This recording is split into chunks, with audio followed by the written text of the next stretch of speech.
या निकालाच्या विरोधात मोठ्या प्रमाणात जनसमुदाय वंदे मातरमच्या घोषणा देत एकवटला. इंग्रजांनी निशस्त्र नागरिकांवर अमानुष लाठी हल्ला चढवला.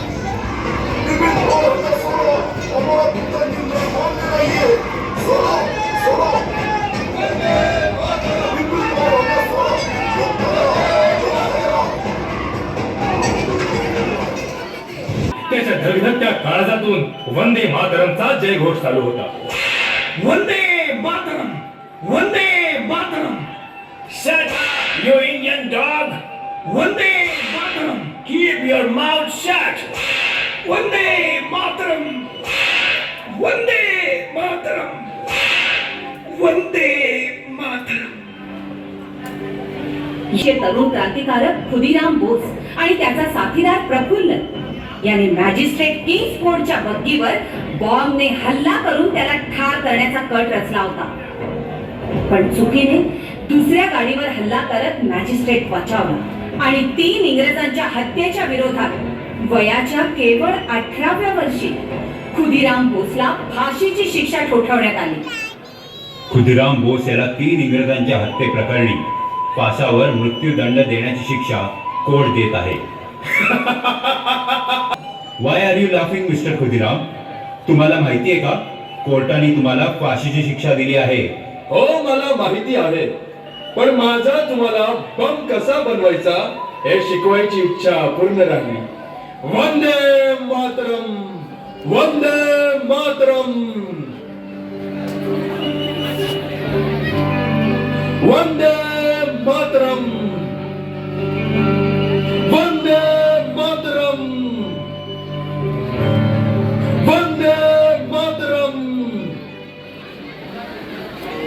मेरी ज़मीन महबूब, मेरी मेरी नस नस में तेरा इश्क बहे. फीका न पड़े कभी रंग तेरा जिस्मों से निकल के खून कहे. हे मातृभूमी, या खुदीराम बोसचा अखेरचा वंदे मातरम स्वीकार कर. वंदे मातरम, वंदे मातरम. ओ वतना में, मेरे वतना में तेरा मेरा प्यार निराला था. कुर्बान हुआ तेरी असमत पे मैं कितना नसीबा वाला था. वयाच्या अवघ्या 18व्या वर्षी हसत हसत वंदे मातरमच्या घोषणा देत खुदीराम बोस फासावर चढला आणि इतिहासाच्या पानात अजरामर झाला. स्वतंत्रता देवतेच्या या अग्निकुंडामध्ये आहुती देणारे मदनलाल धिंगरा ज्यांनी फासावर जाण्याच्या आधी आपल्या शेवटच्या पत्रात वंदे मातरमचा उल्लेख केला. इधम सिंग, खुदीराम बोस, कन्हैयालाल दत्ता, सत्येंद्र बोस, अमित चंद्र, अवध बिहारी, बाल मुकुंद, रोशन सेन, सूर्य सेन भारताच्या स्वतंत्र लढ्यासाठी हसत हसत फासावर चढले. शेकडो नाही तर हजारो तरुण क्रांतिकारक वंदे मातरम स्फुल्लिंग चेतवत राष्ट्राकरिता शहीद झाले. त्या सर्वांचे शेवटचे शब्द होते वंदे मातरम. हे माते, तुला वंदन करतो, तुझ्या स्वतंत्रतेसाठी प्रार्थना करतो. 1857 ची क्रांती ते 1905च्या वंगभंग विरोधी चळवळीपासून स्वातंत्र्य मिळेपर्यंत अनेक लहान मोठी आंदोलन झाली. होमरूल चळवळ, असहकार आंदोलन, गांधीजींनी पुकारलेला मिठाचा सत्याग्रह, 1942 ची चले जाव चळवळ, सुभाषचंद्र बोस यांनी देशाच्या स्वातंत्र्याकरता उभी केलेली आझाद हिंद सेना. वंदे मातरम हे शब्द जणू निशस्त्र जनतेचे शस्त्र बनले होते. अवघ्या भारत भूमीला, या आपल्या मातृभूमीला वंदे मातरम या गीताने आणि शब्दाने झपाटून टाकले होते. आझाद हिंद सेनेच्या माझ्या शूर सैनिकांना, या सैन्याचा प्रथम आणि अंतिम उद्देश एकच आहे, भारताची स्वातंत्र्य प्राप्ती. इथून पुढे कदम कदम बढाए जा या गीता बरोबरच संपूर्ण भारताला प्रेरित करणारा आपला राष्ट्रमंत्र म्हणजे वंदे मातरम हे गीत आपल्या सैन्याचं मार्चिंग सॉन्ग असेल.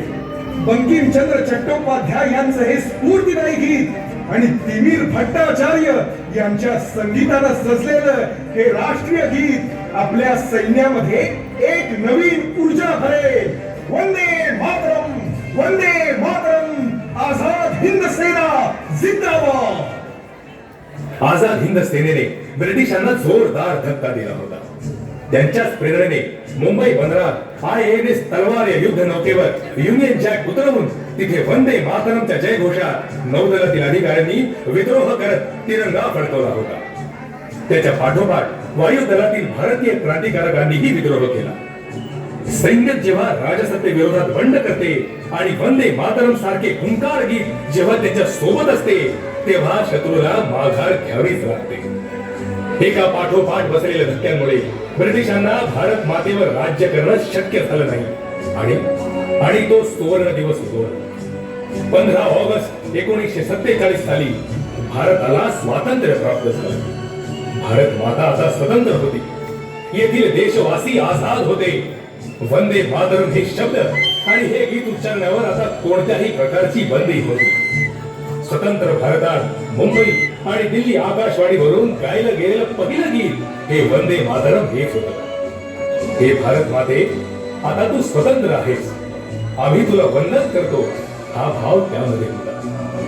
भारताचा ध्वज निश्चित झाला, परंतु भारताचं राष्ट्रगीत अद्याप निश्चित झालं नव्हतं. आणि याकरता नियोजन कमिटीच्या निर्णया अगोदरच संसदेमध्ये भारताचं राष्ट्रगीत जाहीर झालं. मी भारतीय संसदेचा पहिला सभापती डॉक्टर राजेंद्र प्रसाद आज जाहीर करतो की जन गण मन हे भारताचं राष्ट्रगान असेल, म्हणजेच नॅशनल अँथम, आणि वंदे मातरम हे राष्ट्रगीत, दोघांचाही सन्मान एक सारखाच असेल. आजही 1992 पासून संसदेच्या दोन्ही सदनांच्या कामकाजाची सुरुवात वंदे मातरम या गीताने होते. एखादी कविता एक अलौकिक लेणं घेऊन जन्माला येते आणि आपल्या प्रतिभेने पुन्हा पुन्हा सारी धरती उजळून टाकते. हे राष्ट्रीय गीत आजही जनमानसाच्या मनात प्रखर राष्ट्रभक्ती प्रज्वलित करते.